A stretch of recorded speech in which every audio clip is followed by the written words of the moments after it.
Is AI taking over the human world? Stick around to find out.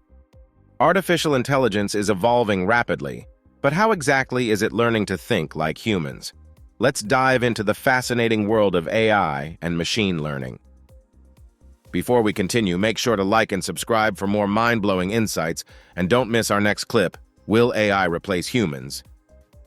AI learns through a process called machine learning. Imagine teaching a toddler to recognize animals by showing them pictures repeatedly. Similarly, AI analyzes massive amounts of data to identify patterns and make predictions. But it doesn't stop there. AI uses artificial neural networks inspired by the way our brains work. Just like your brain's neurons process signals, these networks allow AI to make complex decisions, like recommending your favorite songs or recognizing faces in photos. Here's where it gets even cooler. AI systems can adapt over time. By learning from feedback, AI improves itself, just like humans gain experience and get better with practice.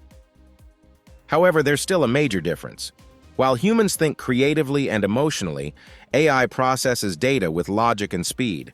It's powerful, but is it truly intelligent like us? That's the big debate. So what's next? Can AI ever fully replicate human thought or even replace us? Stick around for our next clip, Will AI Replace Humans? And don't forget to like and subscribe for more exciting tech stories.